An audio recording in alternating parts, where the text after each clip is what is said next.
परम पूज्य श्री जवाहरलाल जी भारद्वाज के श्री मुख से मद् भागवत कथा का गुणगान। इस कार्यक्रम का आयोजन है 17 दिसंबर से 24 दिसंबर तक। कार्यक्रम स्थल शिव शक्ति मंदिर JU एवं KU ब्लॉक पीतमपुरा। कार्यक्रम समय है प्रतिदिन साय 3 बजे से 7 बजे तक। इस कार्यक्रम के आयोजक हैं श्री शिव शक्ति मंदिर ट्रस्ट। इस कार्यक्रम का विशेष प्रसारण आप देख सकते हैं 29 दिसंबर से 4 जनवरी तक साय 3 बजे से 7 बजे तक सिर्फ नमो 9 टीवी पर। हमारी वेबसाइट है namo9.tv। आप हमारी ऐप भी डाउनलोड कर सकते हैं और ऐप डाउनलोड करने के लिए टाइप करें नमो 9 धार्मिक सरोवर।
व्यासाय विष्णुरूपाय व्यासरूपाय विष्णवे नमो वै ब्रह्महृदये वासिष्ठाय नमो नमः।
तक अनवरत जिनका प्रवाह जिनके मुखारविंद से होगा। और नाम भी देखो कितना सुंदर है, इस व्यास मंच को कितना सुंदर नाम मिला है, पता है आपको? अरे आप क्या चाहते हो? दुनिया वालों को क्या चाहिए? हमें कोई तन दुखी, कोई मन दुखी, कोई धन बिन रहत उदास, थोड़े थोड़े सब दुखी, सुखी राम के दास। और माया में सबसे महत्वपूर्ण जो पदार्थ है वो क्या है? हीरे जवाहरात। तो देखो हमारे व्यास मंच पर जो बैठे हैं, जिनके मुखारविंद से और इस व्यास पीठ से जो प्रवाहित होने वाली गंगा है, वो जिस मुखारविंद से प्रवाहित होने जा रही है, पंडित जवाहरलाल जी भारद्वाज, इनके मुखारविंद से आप सभी से निवेदन है कि 7 दिन तक जो गंगा हमारे तन को, हमारे मन को पवित्र करने के लिए यहाँ आई है, पता नहीं गंगा की कौन सी आलादनी शक्ति हमारे ऊपर आ जाए और हम सभी का दुख निवृत्त हो जाएगा। इस कामना के साथ अनवरत 7 दिन तक जो है पवित्र अनुष्ठान प्रारंभ हो रहा है, प्रारंभ होने जा रहा है। आप सभी से निवेदन है कि कृपया इस समय को आप न गंवाएं। अरे घर का काम तो हम जिंदगी भर करते हैं, जिंदगी भर हमें कभी समय नहीं मिलता। जब तक रहेगी जिंदगी, फुर्सत न होगी काम से। कुछ समय ऐसा निकालो, प्रेम करो भगवान से। तो ये परमात्मा की आराधनी शक्ति और यथार्थ में ये भगवान श्री कृष्ण का ही स्वरूप है। ये जो भागवती गंगा है, प्रत्यक्षम कृष्ण ये वही, प्रत्यक्ष में भगवान का ही स्वरूप है। इसलिए मेरे भाई बहन आप सभी से निवेदन है, और संत होने के नाते संत, हम संतों का कार्य ये होता है कि हम दुनिया वालों को जगाएं। ये हमारा कर्तव्य बनता है। इसलिए इस व्यास मंच से मैं स्वयं निवेदन आप सभी से कर रहा हूं, एक संत होने के नाते, ये जो पवित्र अनुष्ठान 7 दिन तक अनवरत प्रवाहित होगी गंगा, इस गंगा में आप कृपया अवश्य गोता लगाएं। अरे उस गंगा में जाने के लिए तो कुछ नियम भी करना पड़ता है। यहाँ तो गंदे वस्त्र पहन करके भी बैठ जाओगे तो ये प्रवाहित होगी। भगवान की है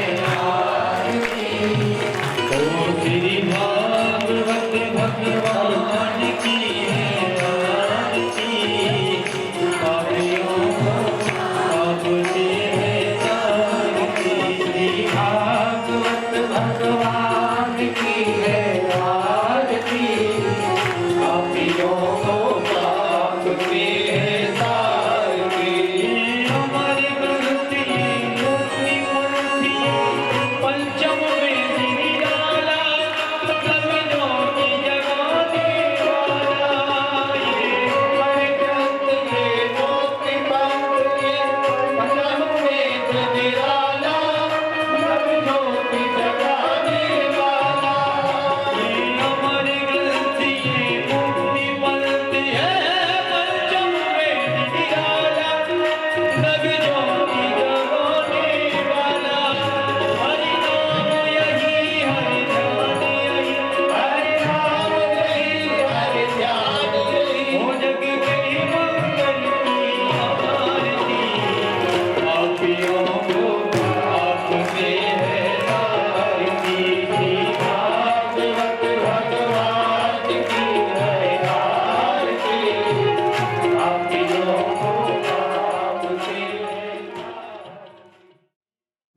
साक्षात् परम ब्रह्म तस्मै श्री गुरुवे नमः। वसुदेवसुतं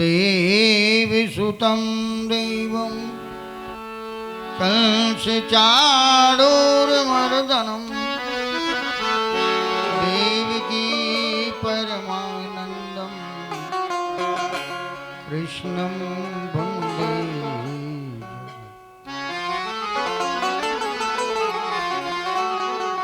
अखण्डमण्डलाकारं व्याप्तं येन चराचरं तत्पदं ददर्शनं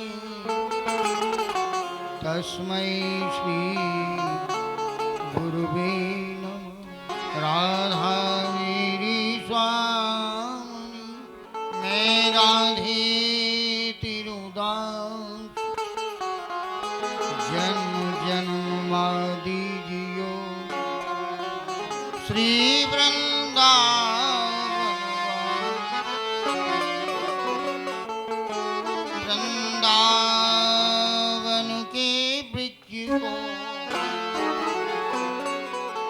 मरम न जाने को डाल डाल उरुपात पर श्री राधे राधे मेरी भव बाधारो श्री राधा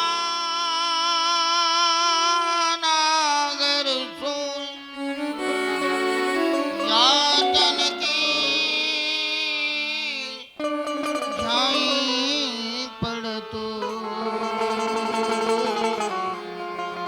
श्याम हरित दुत हो कृष्ण कृष्ण सब कहें ठग ठाकुर और चोर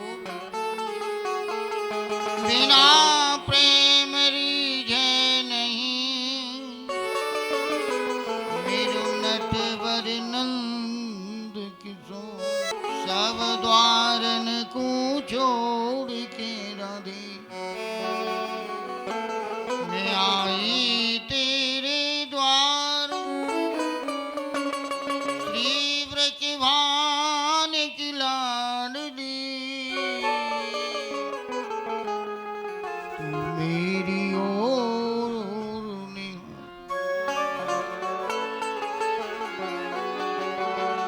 मेरी ओर निहार लाडली मेरी ओर निहार बोलिए बाल कृष्ण भगवान की सुखदेव जी महाराज की वेद व्यास जी महाराज की राधा रानी की ब्रकभान दुलारी की बरसाने वारी की युगल सरकार की अलवेली सरकार की जय जय श्री राधे जय जय श्री राधे जय जय श्री राधे श्री राधे श्याम राधे राधे राधे प्रिया प्रिया प्रिय राधे श्याम राधे राधे राधे प्रिया प्रिया राधे राधे प्रिया प्रिया राधे राधे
प्रिया जय श्यामा श्यामा प्रिया प्रिया राधे राधे प्रिया प्रिया जय श्यामा श्यामा प्रिया प्रिया जय राधे राधे प्रिया राधे राधे राधे प्रिया प्रिया राधे राधे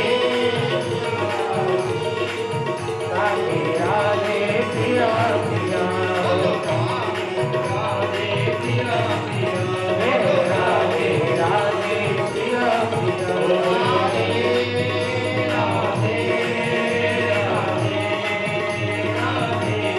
प्रिया राधे राधे राधे राधे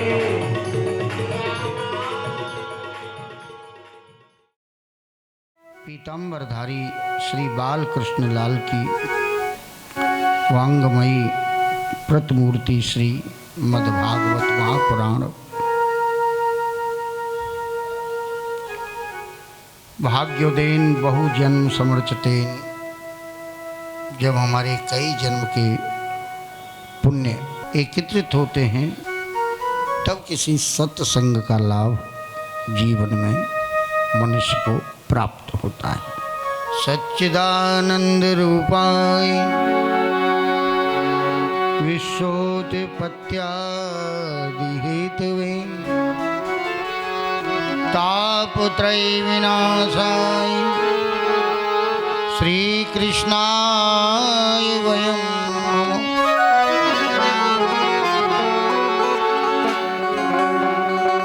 जो परमात्मा सत्य चित आनंद हैं, सदा सत्य है, प्रारंभ भी सत्य है, मध्य भी सत्य है और अंत भी सत्य है। सत्य चित, चित कहते एक प्रकाश को, और हमको आपको हर चीज के लिए प्रकाश की आवश्यकता है, परंतु हमारे गोविंद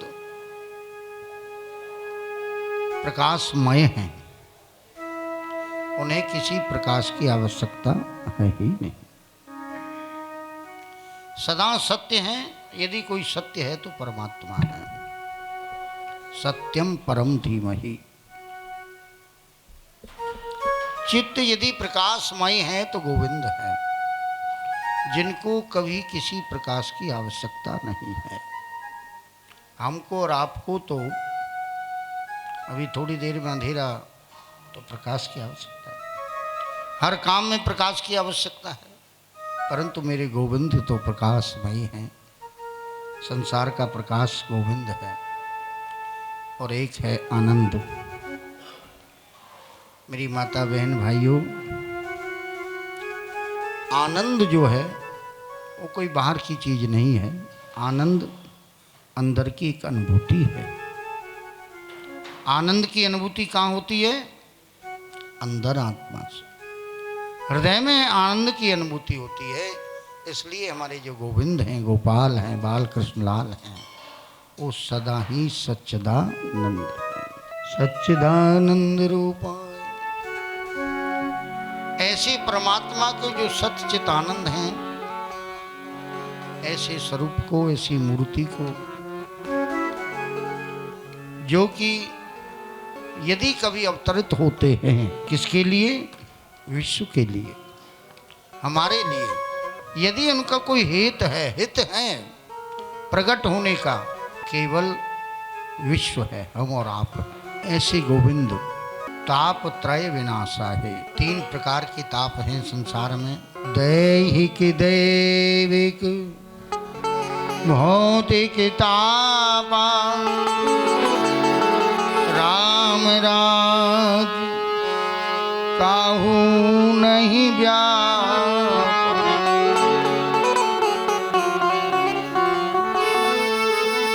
भगवान श्री राम का राज्य, जिस राज्य में कोई भी जीव किसी भी प्रकार से दुखी नहीं, ना शरीर से,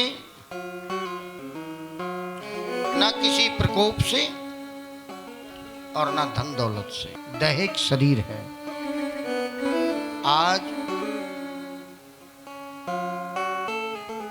कोई भी व्यक्ति शरीर से निरोग नहीं है। दैहिक रोग सबको लगा हुआ है। दैविक परमात्मा का प्रकोप सबके ऊपर है।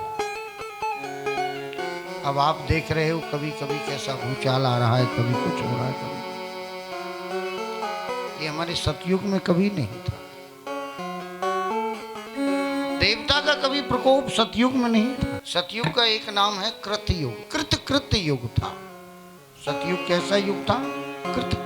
पाप शब्द नहीं था, दंड शब्द नहीं था। दंड शब्द का प्रयोग कभी कोई करता था तो ये साधु सन्यासी महात्माओं जियों के पास जो दंड होता है, केवल उसके निमित्त कभी कोई दंड नाम का प्रयोग किया जाता था। अन्यथा सतयुग में दंड कोई शब्द नहीं था, पाप कोई शब्द नहीं था, दुख कोई शब्द नहीं था। सब जीव कृत्य थे। इसलिए उस युग को सतयुग के अलावा कृत युग भी कहा गया। इतना परम पावन पवित्र कृत युग। उस परमात्मा की कृपा से जीव को न शरीर का कोई कष्ट होता है, न परमात्मा का कोई प्रकोप होता है, और न भौतिक सुख में कोई कमी होती है। धन से, धान से, मान से, सम्मान से, संतान से, स्वास्थ्य से, हर प्रकार से जीव मंगलमय होता है। कब? जब हमारे सच्चिदानंद स्वरूप प्रभु की कृपा होती है। ऐसे सच्चिदानंद प्रभु के लिए हम एक बार नहीं कोटान कोट प्रणाम करते हैं। बोलिए सच्चिदानंद भगवान की जय। जिसकी पुण्य गंगा में आज हम और आप लोग स्नान करके अपने मन के मैल को, जीवन के पाप को काटने के लिए ऐसे किसी पवित्र स्थान का चुनाव करके वहाँ सभी एकत्रित होकर के डुबकी लगा के अपने जन्म जन्म के पापों का दमन करके इस मानव जीवन को धन्य बना लेते। ऐसे सुखदेव जी महाराज, जिनका जन्म हुआ, नामकरण संस्कार भी नहीं हुआ, और जन्म लेते ही अपने वन की तरफ दौड़े। पीछे से पिता श्री वेद व्यास जी पुत्र पुत्र पुत्र पुत्र कहते हुए रुक जाओ रुक जाओ रुक जाओ रुक जाओ। आगे आगे सुखदेव जी दौड़ रहे हैं, पीछे से पिता वेद व्यास जी दौड़ रहे हैं, परंतु सुखदेव जी ने पीछे मुड़ करके भी नहीं देखा कि मेरे पीछे कोई पिताजी आ रहा है। तब उनको जंगल के बट वृक्षों ने, पेड़ पौधों ने वेद व्यास जी को ज्ञान दिया, और वेद व्यास जी बट वृक्षों के ज्ञान प्राप्त करके अपने लौट करके आए। जो पिता के कहने पर भी नहीं लौटे, ऐसे महान वैरागी विरक्त संत श्री सुखदेव जी के लिए हम बारंबार प्रणाम करते हैं। जैसे आज ये समागम श्री शिव शक्ति मंदिर में आप लोग सबने मिलकर के इस पवित्र भूमि पर 7 दिन की अविरल गंगा का आवाहन करते हुए जो ये सत्संग रखा है, ऐसे ही एक बार पवित्र भूमि सीतापुर डिस्ट्रिक्ट में उत्तर प्रदेश में आज भी स्थापित श्री नेमिषारण्य तीर्थ है। हजारों वर्ष तक चलने वाला एक सत्र, जिसमें 88,000 ऋषि एकत्रित हुए। कितने? 88,000 ऋषि। यहाँ अभी 88 आदमी नहीं हैं, तो हम लोग कितनी भीड़ इकट्ठी कर सकते हैं? हम ये चाहते हैं कि एक कोई भाई कह रहा, पंडित जी अब बहुत सत्संग होने लगे हैं। मैंने कि भैया जी कितने होने लगे हैं? 88,000 ऋषि एक जगह एकत्रित हो जाएं, ऐसा सत्संग तो अभी नहीं सुना। तो फिर हमारे अभी ऐसा कोई नया काम तो हो नहीं रहा, क्योंकि इससे बढ़िया काम पहले हो चुके हैं। नेमिषारण्य तीर्थ दूर नहीं है, उत्तर प्रदेश जाइए, सीतापुर डिस्ट्रिक्ट में बड़ा सुंदर तीर्थ है, प्रथम तीर्थ है। 88,000 ऋषियों ने 1000 वर्ष तक सत्र चलने वाला यज्ञ रखा। उनमें एक मुख्य है शौनक जी महाराज। अब वो सब लोग एक सत्संग सत्र के लिए, यज्ञ ज्ञान के लिए विराजमान है। अब किसी अच्छे वक्ता कोई मिले, उनको ज्ञान दे, उसकी तलाश में प्रभु से प्रार्थना की। सुंदरकांड में एक चौपाई आती है, जब हनुमान जी विभीषण से मिलते हैं तो विभीषण को भी थोड़ी सी मन में भय था, क्योंकि वो राक्षस नगरी थी, और हनुमान जी को भी भय था क्योंकि वो राक्षस नगरी में प्रवेश किया था। आप गांव में और दिल्ली में थोड़ा सा अंतर है। गांव के लोगों पर विश्वास कर सकते हो, परंतु मैं वो बात नहीं कहता, हर जगह हर तरह के आदमी हैं, पर दिल्ली के लोगों पर विश्वास करना बड़ा मुश्किल है, क्योंकि यहाँ जो बह रहा है सब झूठ साँच बह रहा है। और गांवों में भी सब कुछ है, परंतु अभी कम है, वहाँ विश्वास किया जा सकता है। ऐसे ही वो लंका राक्षस नगरी है, वहाँ स्वयं विभीषण जी को डर लगता है, तो हनुमान जी ने तो प्रवेश किया। हनुमान जी ने तो देखा ही सब कुछ पहली बार था। अति विचित्र, वहाँ जो महल अटारी जो कुछ भी था सब कुछ अति विचित्र था। लंका जो थी अति विचित्र थी, कोई साधारण नहीं थी। हमारे आपकी तरह शालीमार पीतमपुरा जैसे मकान नहीं थे, उसमें सब कुछ स्वर्णमय था, सोना था। ऐसी अति विचित्र लंका को देख करके हनुमान जी का भी मन सोचने लगा। उन्होंने जल्दी से विभीषण जी के घर पर भी विश्वास नहीं किया, परंतु कहीं ना कहीं तो इस विश्वास को रोकना है। रामायुध अंकृत गृह, हनुमान जी ने देखा कि ये घर एक ऐसा है, सारी लंका में मैंने सब कुछ देखा, परंतु इस घर में जो देखा यहाँ लिखा है राम नाम अंकृत। वह राम नाम लिखा हुआ है, धनुष बना हुआ है, रामायुध भगवान राम के जो अस्त्र हैं वो वहाँ बने हुए हैं, धनुष बना हुआ है, बाण। रामायुध अंकृत ग्रह शोभा वरनि न जाय, नव तुलसी का वृंद वो देख हरस कपिराय। एक तुलसी का बिरवा रखा है, तुलसी का बिरवा, तुलसी का बिरवा है, रामायुध उस पर छपे हुए हैं, और कान लगा करके जब देखा तो राम राम की आवाज आ रही।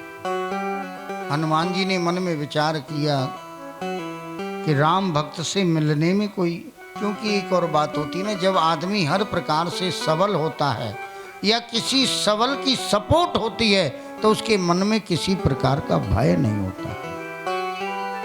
हनुमान जी सबल हैं और उनके ऊपर किसकी कृपा है? भगवान राम की, इसलिए वो डर भय नहीं था।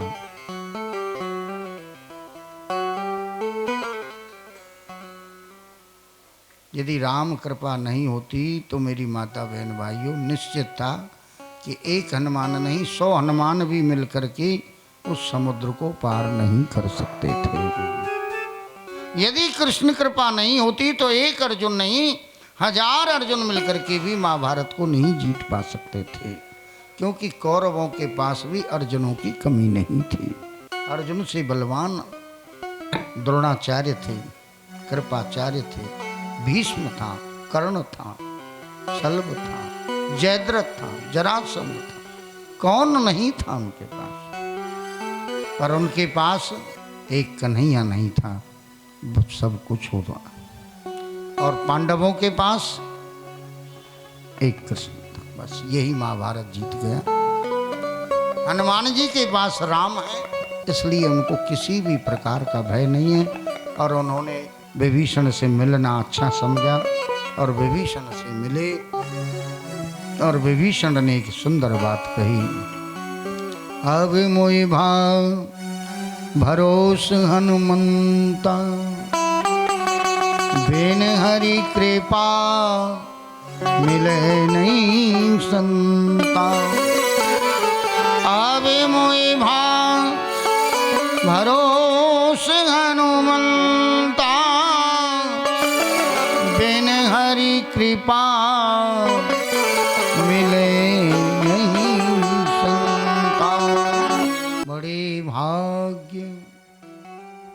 मानसुतन पावा सुर दुर्लभ सदु ग्रंथन गावा।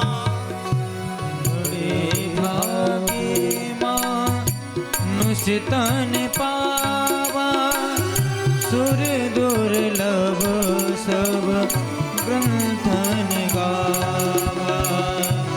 बड़े भाग्य हैं कि हमको मनुष्य जन्म मिला।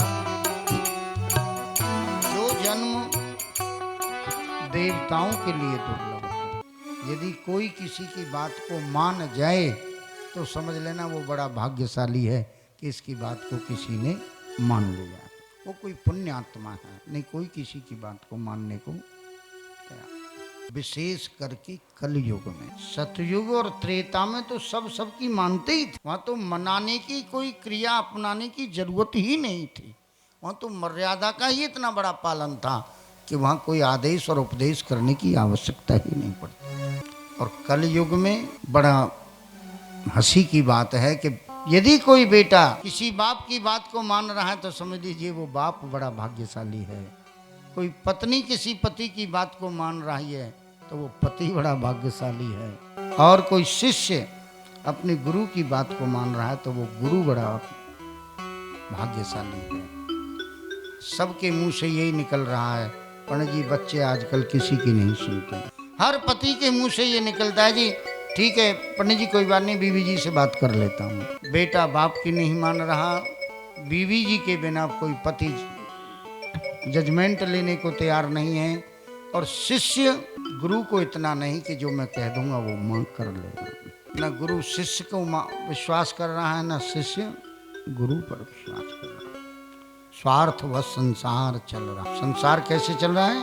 स्वार्थवश। तो हम और आप लोग वास्तविक देखा जाए तो बड़े भाग्यशाली हैं जो ये मानव जीवन हमको मिल गया है, जो जीवन देवताओं के लिए दुर्लभ है। ये मृत्युलोक है, गौलोक है, भूलोक है। मृत्यु यही होती है, स्वर्ग में नहीं।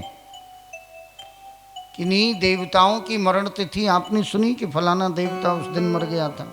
या वैकुंठ में कोई मरण तिथि नहीं है, कहीं कोई मरता ही नहीं है। केवल मरने की व्यवस्था मृत्युलोक में है, भूलोक में है, गौलोक में है।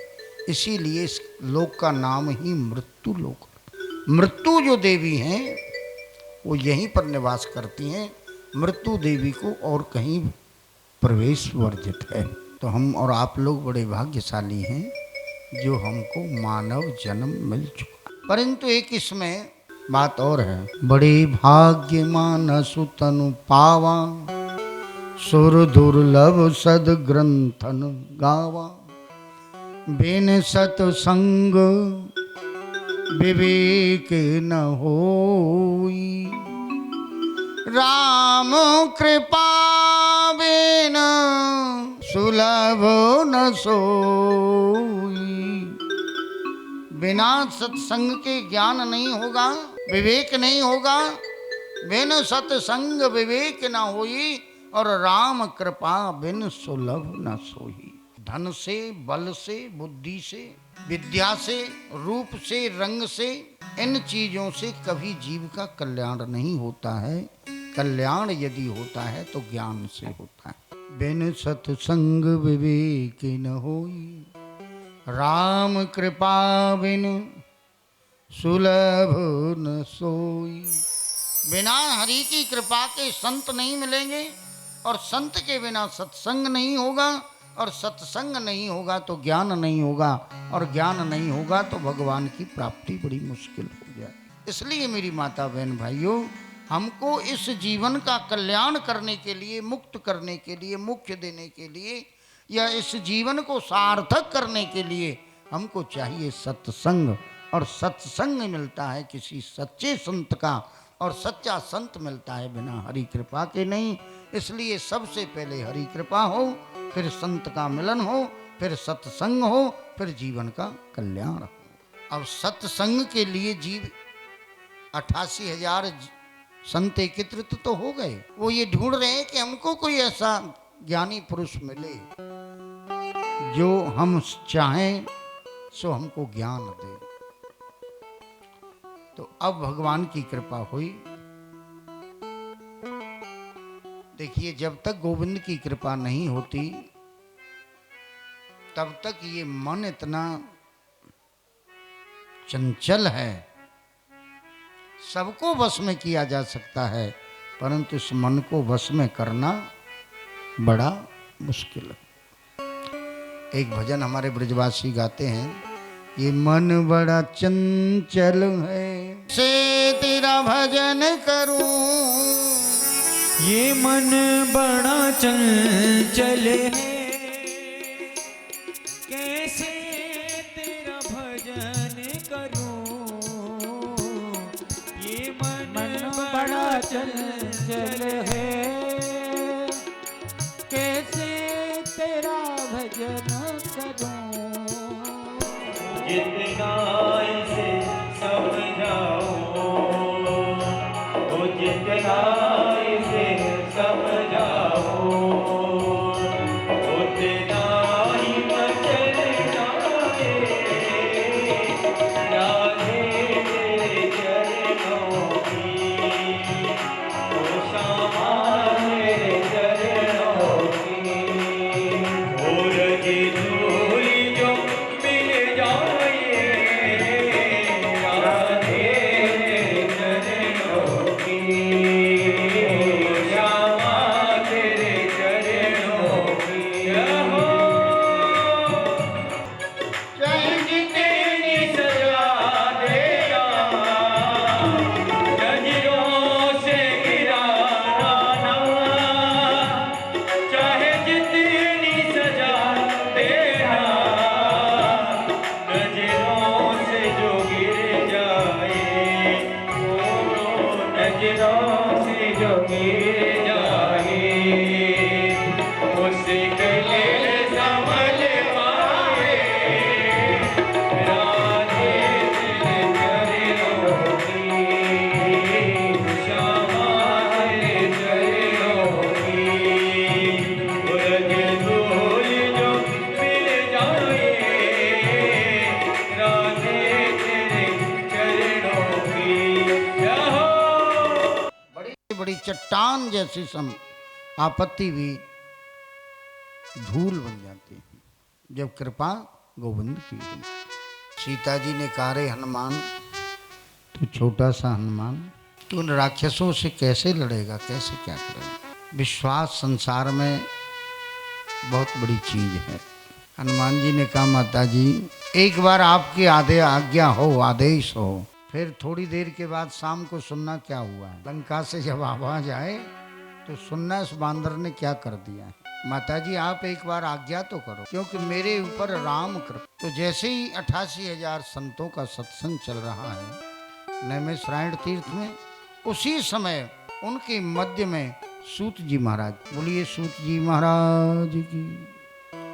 सूत जी महाराज जैसे ही उनके मध्य में आए तो कहते हैं कि 88,000 ऋषि, जिनमें हजारों वर्ष की उम्र वाले ऋषि भी विराजमान हैं, जिनकी उम्र हजारों वर्ष, और कहते हैं एक दो ऋषि महात्मा संत तो इतनी बड़ी बड़ी उम्र के हैं जिनके सामने कई युग बदल चुके हैं, कई चतुर्युगी बदल चुकी हैं। एक युग को कहते हैं जब ये चारों युग निकल जाते हैं ना, सतयुग, त्रेता, द्वापर, कलयुग, जब एक युगी होता है। और ऐसे कई संत उस सभा में विराजमान थे जिनके जीवन में कई चतुर्युगी निकल चुकी। सूत जी अभी छोटी उम्र के हैं और बड़े बड़े दाढ़ी, बड़ी बड़ी जिनकी जटाएं लटाएं, जो महाराज आपने आज भी देखे होंगे, जिनके दर्शन मात्र से हम लोग भी कृतार्थ हो जाते हैं। बहुत से लोगों ने जटाओं को कमर में लपेट रखा है, बहुत से ने सिर में लपेट रखा है, और यदि वो खोली जाए तो 20, 22, 25 मीटर तक लंबी है। ये भी एक तपस्या है। ऐसे कितने महान संत उस सभा में विराजमान थे। सभी लोग खड़े हो गए सूत जी को देख करके, और सूत जी ने कहा कि महाराज, मैं तो आपसे उम्र में बहुत छोटा हूँ, आप लोग इतना सम्मान मुझे क्यों दे रहे। संतों ने कहा, सूत जी, यहाँ बल नहीं चलता, उम्र नहीं चलती।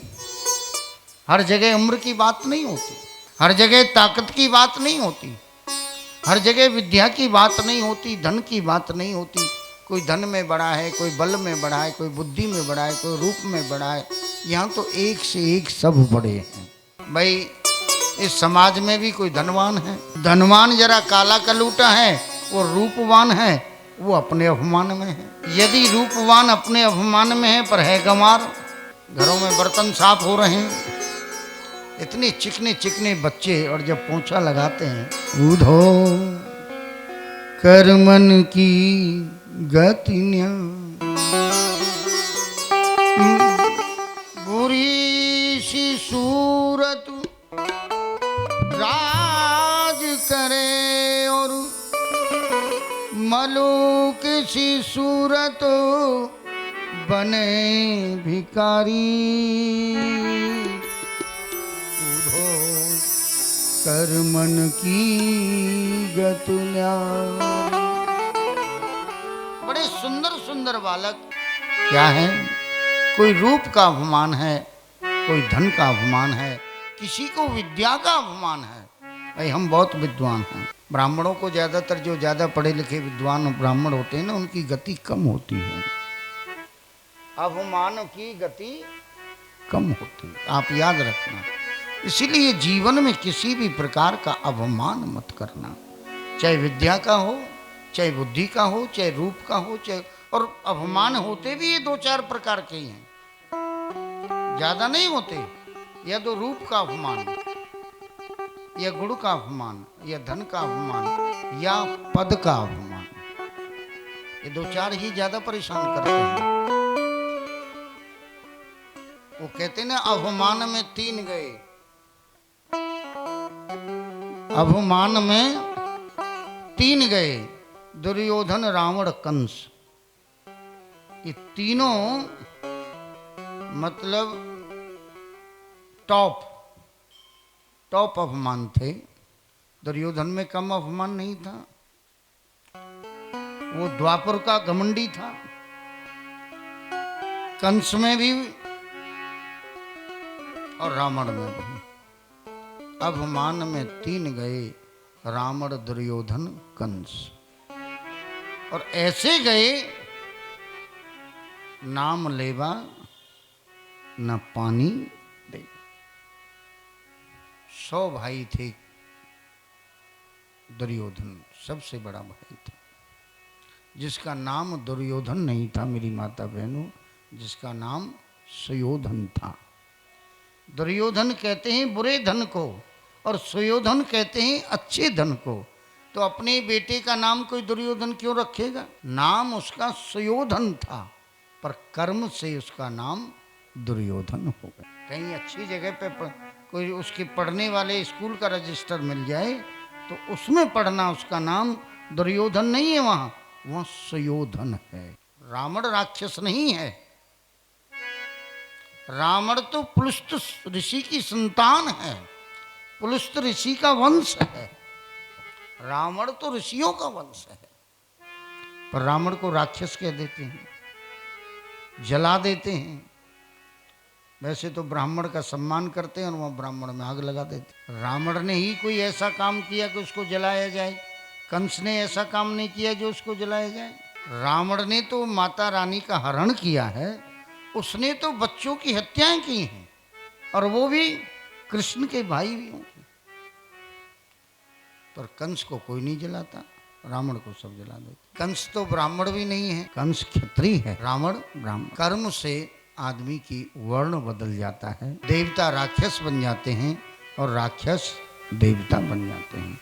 अभी श्रीमद् भागवत कथा में आएगा प्रसंग, राजा बलि भगवान के प्रिय हैं, प्रहलाद भगवान का प्रिय है, वृतासुर आएगा, बाणासुर आएगा, ये सब राक्षस होकर के भी भगवान के प्रिय भक्त हैं।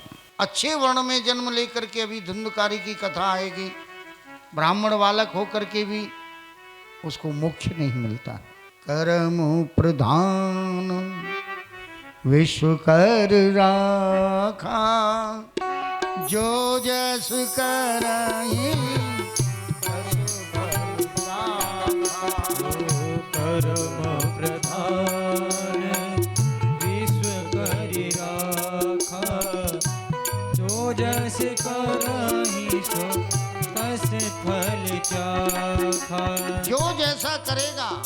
तत्काल फल मिलेगा, निश्चित बात है।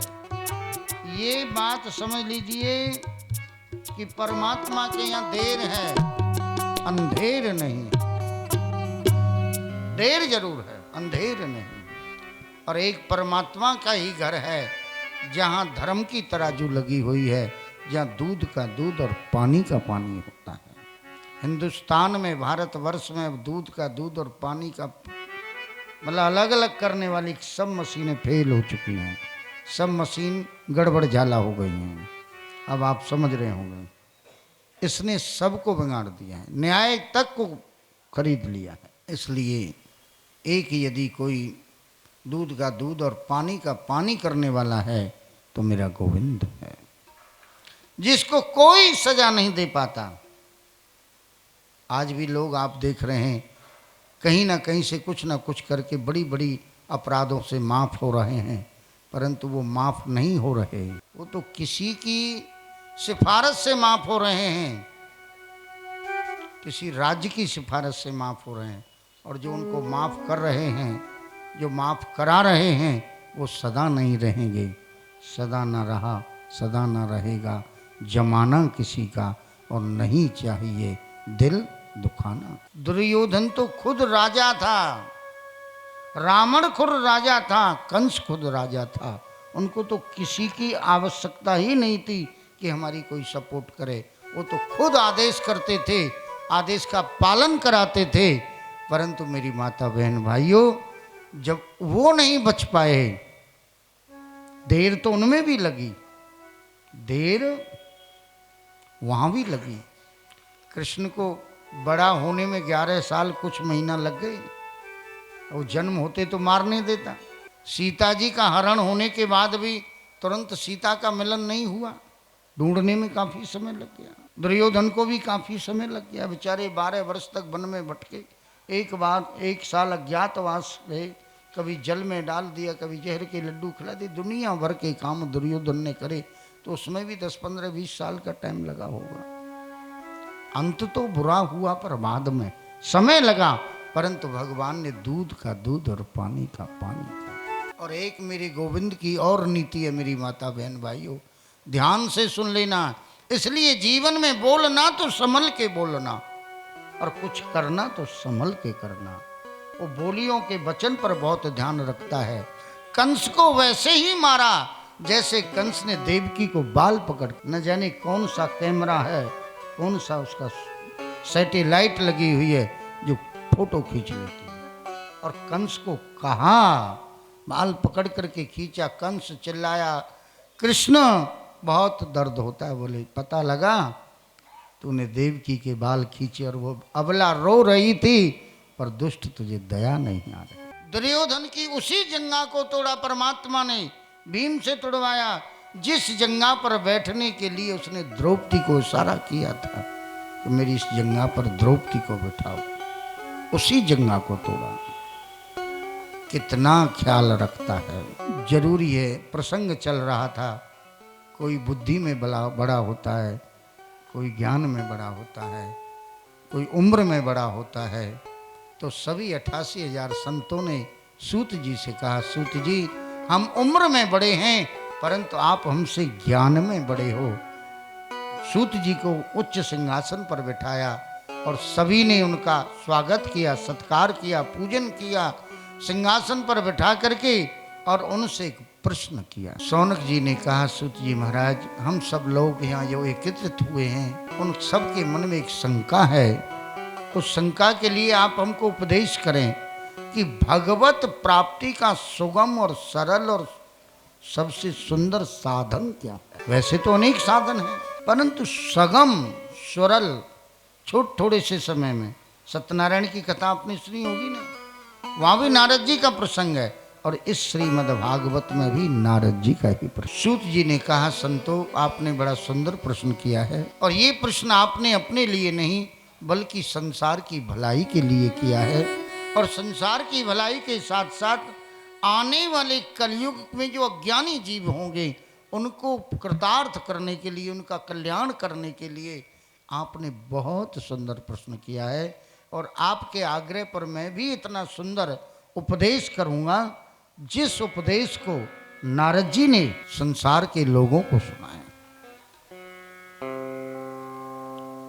शौनक आदि ऋषियों ने कहा, नारद जी ने कौन सा उपदेश संसार के लोगों में किया महाराज?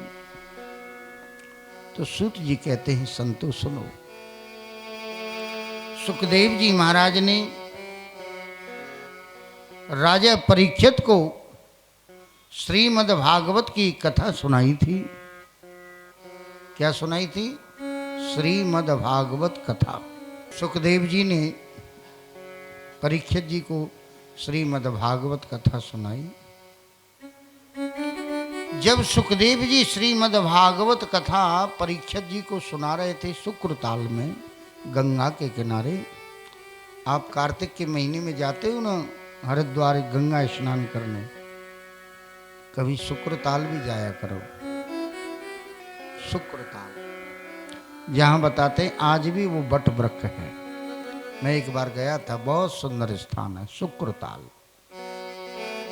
जहाँ सुखदेव बाबा ने गंगा का किनारा है परीक्षित को कथा सुनाई थी। वो बट वृक्ष आज भी है। तो जब सुखदेव जी कथा सुनाने के लिए जैसे ही तैयार हुए, उसी समय स्वर्ग से देवता लोग आए अमृत कलश लेकर, और देवता लोगों ने आकर के सुखदेव जी के सामने प्रार्थना की कि सुखदेव जी, आप जो कथा परीक्षित जी को सुनाने जा रहे हो,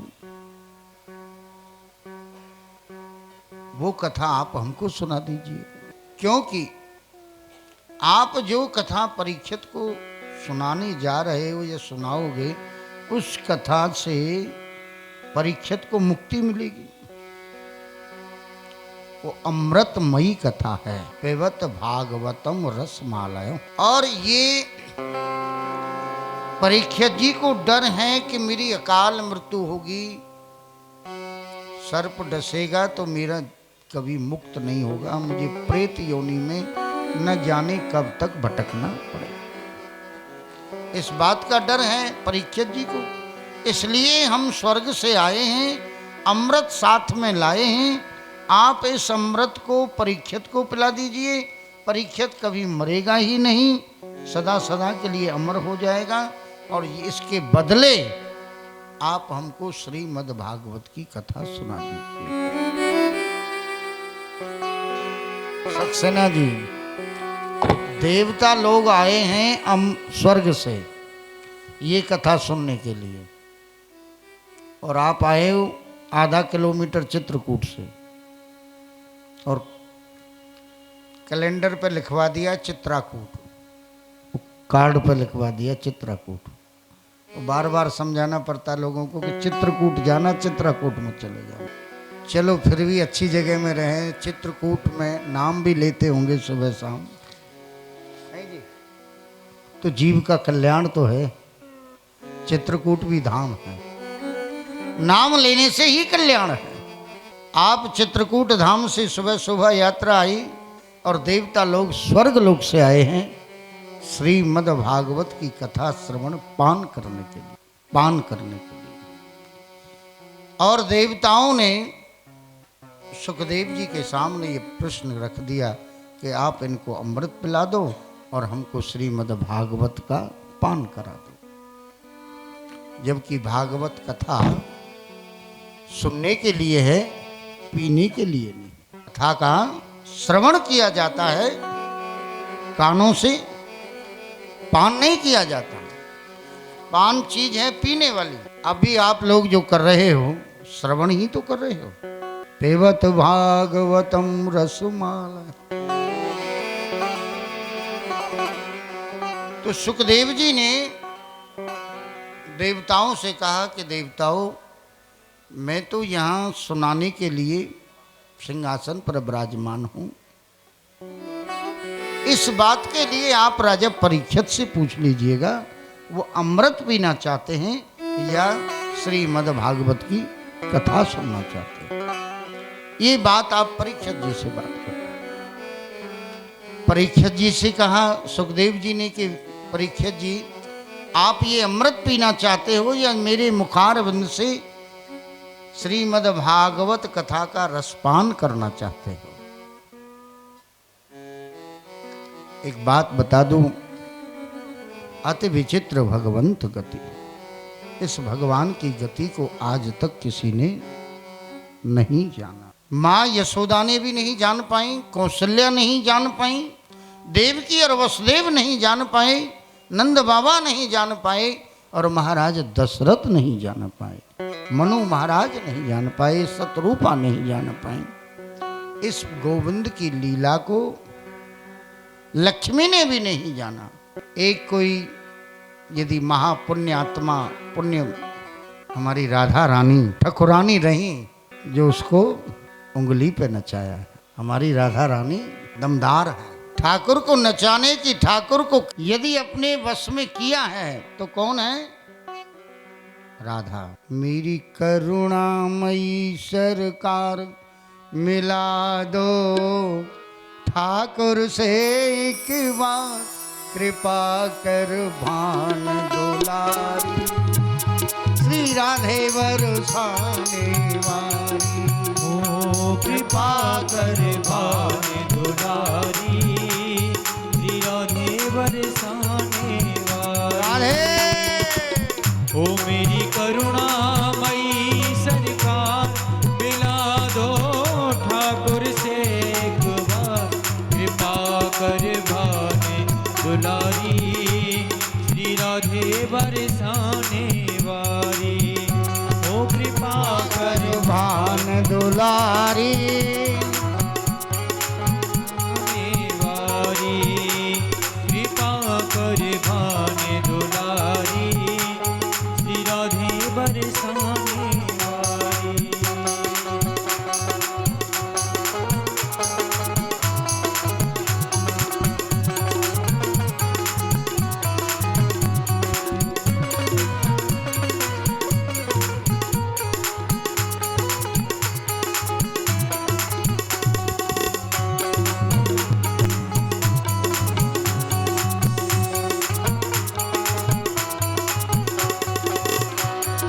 करुणामयी सरकार मिला दे ठाकुर से एक बार, कृपा कर भाने दुलारी, श्री राधे बरसाने वाली।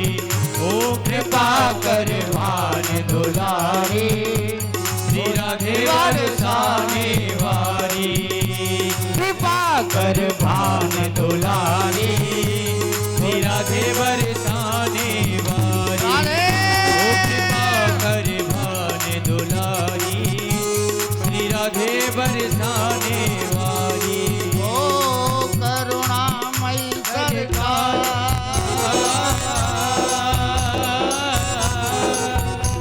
ओ करुणामयी सरकार मिला दे ठाकुर से एक बार, कृपा कर भाने दुलारी, श्री राधे बरसाने वाली। कृपा कर भाने दुलारी, श्री राधे बरसाने वाली।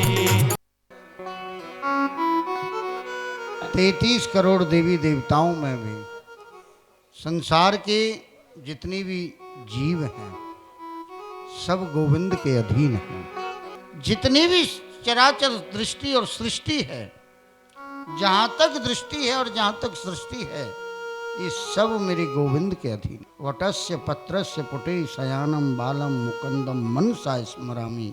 वो चित्र देखा है आपने? जब सृष्टि का लय होता है उस चित्र को जरूर देखना। कितना बड़ा पेट है उसका, दुनिया उसमें समा जाती है और न जाने कितना आनंद लेता है। अंगूठे को चूसता रहता है। बड़ के पत्ते पर जलमग्न संसार में अकेला भ्रमण करता है। अकेला। जब एक से अनेक की इच्छा होती है तो इस नाभि कमल से कमल का फूल निकलता है। कहाँ से? नाभि से। जब ये संसार आप देख रहे हो तो इसको विलीन कहाँ किया जाता है? और अब कहाँ से निकालेगा? जब उसकी ऊब गया, अब अकेलेपन से ऊब गया, अब एक से अनेक होना चाहता है तो नाभि कमल से, नाभि से कमल निकाला और कमल पर 4 मुंह वाला और ब्रह्मा को भी कुछ ज्ञान नहीं होता। देखिए कितनी आश्चर्य की बात है कि बिना गोविंद के ब्रह्मा भी इस सृष्टि को रच पा रहे हैं। नाभि कमल से जब गोविंद ब्रह्मा को चार मुख के रूप में वहां बिठा देते हैं तो वो भी सोचता है कि मैं कहाँ गया। और भगवान ने इतनी सुंदर सुविधा दी है, उसको आवश्यकता नहीं है बोले पीछे का पीछे देख ले, आगे का चारों तरफ दसों दिशाएं देख ले। वो ब्रह्मा भी मेरी माता बहनों एक पेड़ की पत्ती नहीं बना सकता। किसके बिना? गोविंद के बिना। खोजता है, नाभि कमल में जाता है, हजारों वर्ष ढूंढता है, नाभि कमल का अंत नहीं मिलता। फिर बेचारा घबरा करके कमल के फूल पर आ जाता है, फिर देखता है कि क्या हो। तब उसकी को दया आती है, तब वो दो शब्द प्रकट करते हैं, ता और पा, कि तू भी तप कर। दोनों को जोड़ते हैं ब्रह्मा जी और उनको एक ज्ञान आता है कि तप करो। क्या करो? तप। ब्रह्मा जी तप करते हैं और तप बहुत हजारों वर्ष तप करने के बाद फिर उनको ज्ञान होता है। तब उनको जिम्मेदारी दी जाती है कि तुम सृष्टि की रचना करो, और रचना का भी ज्ञान गोविंद ही देता है। राधा तो बड़ भाग्यनी, कौन तपस्या की, तीन लोक तरन तरन, सो तेरे आदि, सो तेरे आधीन लाडली, सो तेरे आधीन। अष्ट सखिन की झुंड में राधा जी जब अपनी सखियों का झुंड लेकर के बगीचे में भ्रमण करने के लिए निकलती हैं तो छोटा सा गोपाल कितना करता है प्यार मेरी राधा से। पेड़ के कोमल कोमल पत्ते तोड़ता है और मेरी राधा के लिए जगह जगह बैठने के लिए आसन और सिंहासन बनाता है कि ये घूमेगी तो थक जाएगी तो थोड़ा विश्राम कर लेगी। धन्य है वो गोविंद और धन्य है वो राधा। उन्हीं राधा के शिष्य सुखदेव हैं। ये सुखदेव जो कथा सुना रहे हैं श्रीमद् भागवत की परीक्षित जी को, ये किसके शिष्य हैं? राधा। राधा गुरु हैं सुखदेव जी की। 18,000 श्लोकों का श्रीमद् भागवत महापुराण है। कई बार कृष्ण नाम आया है, सुखदेव जी ने उच्चारण किया है, परंतु अलवेली सरकार का नाम सुखदेव बाबा ने एक भी बार नहीं लिया। 18,000 श्लोक में अभी राधा प्रसंग आएगा, कृष्ण के प्रसंग आएंगे। जब कृष्ण का प्रसंग आता है तो कृष्ण नाम कई बार है, परंतु 18,000 श्लोकों में राधा का नाम नहीं, क्योंकि गुरु का नाम लेना अपराध है और पति का नाम लेना पुण्य है, और बड़े पुत्र का नाम भी नहीं लेना चाहिए। आजकल लाडले नाम बहुत हैं, चिंटू पिंटू वाला ना रखो, बढ़िया राम श्याम कोई भी नाम रख लो, और रखने भी 2 ही नाम चाहिए। बच्चे के नाम ही 2 होने चाहिए। आप बैंक में खाता खुलवाने जाते हो, कहते दूसरा बता तू पहले, कि भाई तो उसमें वो देते हैं ना ये इसका लिख लो। ऐसे हर व्यक्ति के 2 नाम होने चाहिए। पहले भी राजा महाराजाओं के 2 ही नाम होते थे। सीता जी राम को क्या कहती थी? आर्यपुत्र कहा करती थी। सीता और राम साथ भी रहे, अलग भी रहे। पत्नियों ने सीता जी को पूछा कि ये कौन है, श्याम वर्ण और गौ वर्ण ये कौन है? वो दोनों ही सुंदर थे। तो सीता जी कहते हैं कि ये गौर वर्ण है, ये मेरा देवर है। गौर वर्ण जो है वो मेरा देवर है, और ये श्याम वर्ण वाला जो है ना उसके लिए राम नहीं कहा कि ये मेरा राम। घूंघट का इशारा किया, सकुचा करके बताया कि ये मेरे प्राणनाथ हैं। हमारे गांवों में कहते हैं घरवारी और घरवारा, बड़ी विचित्र माया है। हमारे ब्रज में बीवी जो कहते हैं वो बहन को कहते हैं। जब मैं यहाँ दिल्ली आया और यहाँ बीवी जी मैंने किया, मैं समझता था ये बहन है इसकी, बाद में पता लगा कि यहाँ तो बात ही कुछ और है। हमारे यहाँ ब्रज में बीवी बहन को कहते हैं, आज भी कहते हैं। ये नहीं कि बदल गई है भाषा, परंतु अब कुछ लोग सीनियर हो गए, पढ़े लिखे हुए, शहरों में आ गए, तो अब थोड़ा सा बदलाव आ गया है। बीवी कह तो देते हैं पुराने आदमी, पर बच्चे हंसते हैं कि दादा बेटी को बीवी कह रहा है, और बाद में बच्चे को समझाया जाता है बेटा बीवी बहन को कहा जाता है। और एक हमारे यहाँ बहन बेटियों के लिए बड़ी प्रिय भाषा है अरी। क्या? अरी। अरी तू आ गई, बड़े प्यारमयी भाषा है। और दिल्ली में या इधर बिहार की तरफ बोल दो तो बगैर पिटे नहीं रहोगे। अरी एक गाली को कहते हैं, बिहार साइड में या उधर अरी गाली को कहते हैं। अरे तुमने कह दिया तू, हमारे यहाँ तू बिना तो बोलते ही नहीं है। कृष्ण को भी तू कहते हैं, परम ब्रह्म परमात्मा को भी तू कहते हैं। विचित्र भाषा है। कृष्ण से कि कृष्ण तू राधा को इतना प्रेम करता है तो तू विवाह क्यों नहीं कर लेता? तो कृष्ण ने बड़ा हंसा और कृष्ण ने कहा कि विवाह के लिए दो की जरूरत है, स्त्री और पुरुष की, परंतु हम तो एक प्राण दो दे। हम तो कृष्णमयी राधा और राधामयी कृष्ण। भगवान श्री कृष्ण राधा को हृदयेश्वरी कहते हैं। क्या कहते हैं? हृदयेश्वरी। जिनका निवास स्थान भगवान श्री कृष्ण के हृदय में है वो है हमारी राधा हृदयेश्वरी। और कहीं मन में तन में वास नहीं है राधा का। राधा को कृष्ण ने कहाँ बिठाया है? मन में नहीं, तन में नहीं, हृदय में बिठाया। भगवान कृष्ण कभी भी राधा को कहते तो हृदयेश्वरी कहते हैं। और राधे कृष्ण को अपनी प्राण मानती है। राधा कौन है? प्राण। आप याद रखिए, राधा के भक्त ज्यादा हैं, कृष्ण का भक्त कोई नहीं है।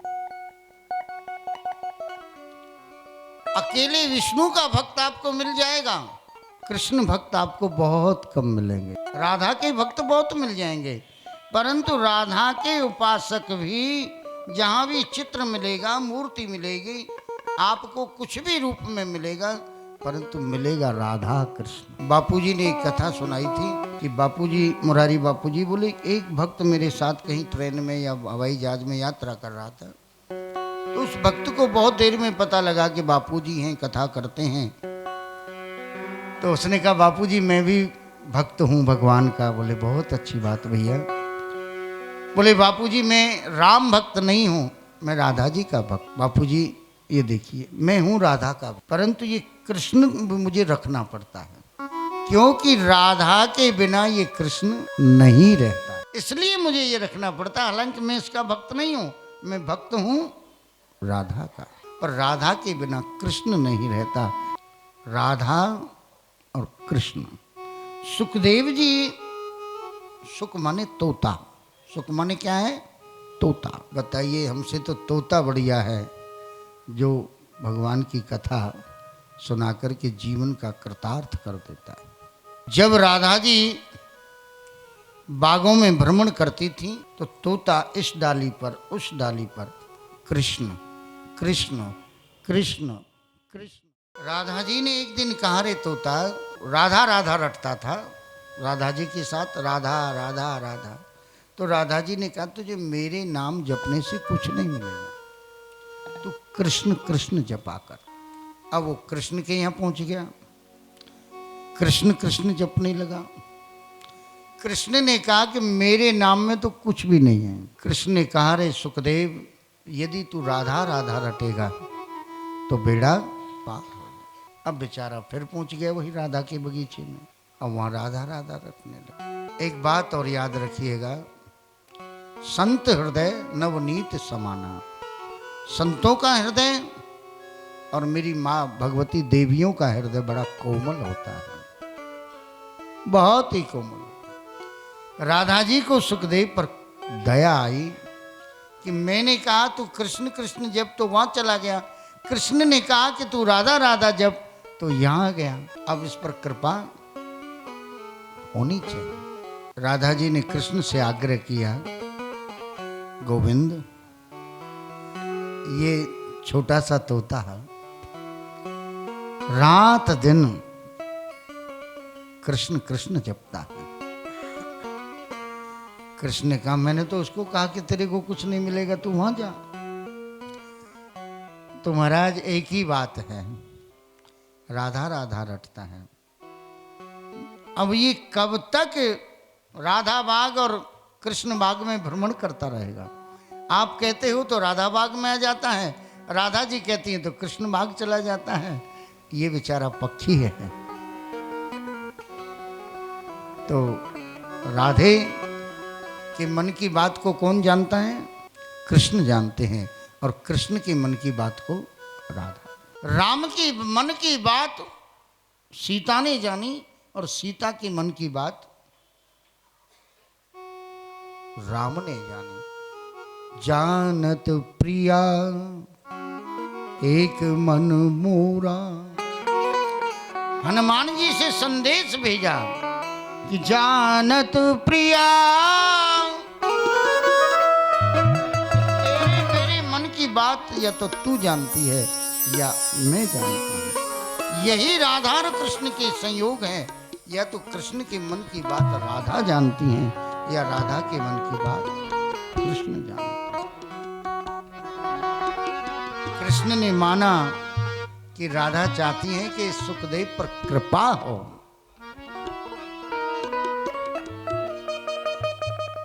और एक बात याद रखना, सृष्टि पलट जाए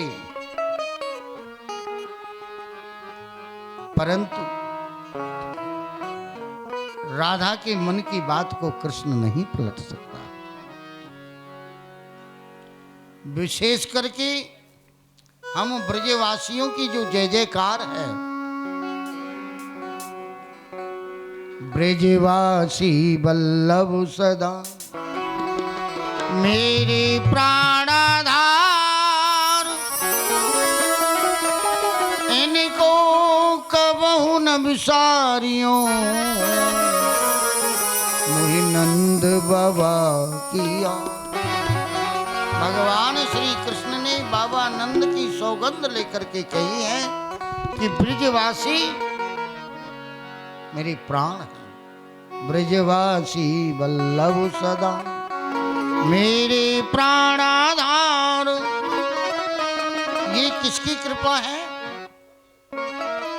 ब्रजवासियों पर किसकी कृपा है? किशोरी जी की कृपा। आज हम यहाँ हैं, मैं सत्य बताऊं, ये कृपा किसकी है?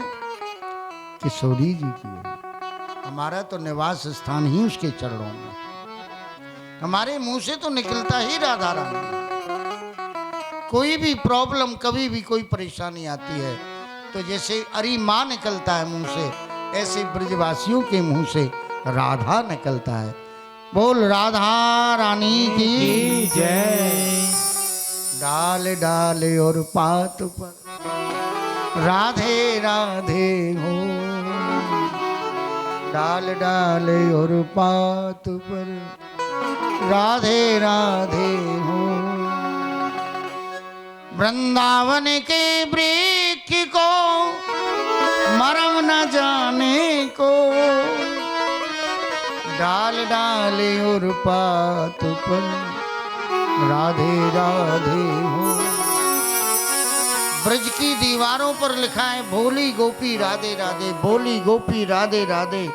दीवार राधे राधे, पेड़ राधे राधे, पत्थर पर राधे राधे। जहाँ चले जाओ रिक्शा वाला राधे राधे, किसी को हटाना है तो राधे राधे, किसी को प्रणाम करना है तो राधे राधे।